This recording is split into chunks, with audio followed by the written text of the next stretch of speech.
সদ্য বিদায়ী প্রধানমন্ত্রী বেসরকারি শিল্প ও বিনিয়োগ উপদেষ্টা সালমান এফ রহমান রিমান্ডে গোয়েন্দাদের জেরার মুখে চাঞ্চল্যকর তথ্য দিয়ে শুরু করছেন তিনি। দফায় দফায় জিজ্ঞাসাবাদে গোয়েন্দাদের তিনি বলেছেন তার অর্থ লুটপাটের নানা কাহিনী, অর্থ লুটপাটের নানা ফন্দি ফিকিরের তথ্য জানতে পেরে গোয়েন্দারা হতবাক। বিস্তারিত দেখুন ডেস্ক রিপোর্টে।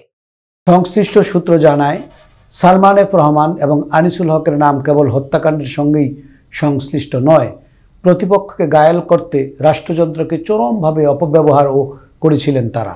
পাশাপাশি ভয়াবহ আর্থিক কেলেঙ্কারির সঙ্গে প্রত্যক্ষ বা পরোক্ষভাবে জড়িত ছিলেন সালমান। তাই রিমান্ডে হত্যা মামলার পাশাপাশি দেশের সার্বিক অর্থনীতির মন্দা অবস্থা সৃষ্টি করা সহ বিগত সরকারের অপকর্ম ও দুর্নীতিসহ নানা বিষয়ে জিজ্ঞাসাবাদ করা হচ্ছে। তারা দিচ্ছেন অজানা অনেক চাঞ্চল্যকর তথ্য। তদন্তকারী সূত্র জানায়, দেশের ব্যাংক খাত, পুঁজিবাজার, বন্ড মার্কেট সহ পুরো আর্থিক খাতকে কলুষিত করার পেছনে থেকে মাস্টার মাইন্ড হিসেবে কাজ করেছেন সদ্য বিদায়ী প্রধানমন্ত্রীর বেসরকারি শিল্প ও বিনিয়োগ উপদেষ্টা সালমান এফ রহমান।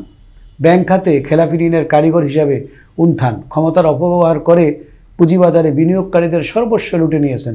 জানা গেছে, শেয়ার বাজার ও ব্যাংক খাতে কেলেঙ্কারির মূল হোতাদের একজন হিসাবে গত 15 বছর ধরেই আলোচনায় ছিল সালমান এফ রহমান। তবে খাত দুটিতে সালমানের দৌরাত্ম্য আরও অনেক আগে থেকেই। সালমান এফ রহমানকে ঋণ খেলাপির জনক হিসাবে আখ্যা দিয়েছেন ব্যাংক কর্মকর্তারা। সরকারি বেসরকারি 7টি ব্যাংক থেকে নামে বেনামে 36,865 কোটি টাকা ঋণ নিয়েছে তার প্রতিষ্ঠান।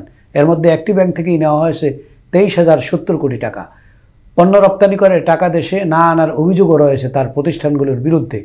গত 3 বছরের শেয়ার বাজার থেকে তুলেছেন 6,500 কোটি টাকা, আর অদৃশ্যভাবে হাতিয়ে নিয়েছেন আরও 20,000 কোটি টাকা। বাংলাদেশ ব্যাংকের সাবেক গভর্নর আব্দুর রউফ তালুকদার সব কিছু জেনে শুনে এসব ঋণ অনুমোদন দিতে সহায়তা করেছেন। বেশ কয়েকটি ব্যাংকের ঋণ পুনঃতফসিল করার জন্য নীতিমালাও পরিবর্তন করেছে কেন্দ্রীয় এই ব্যাংক।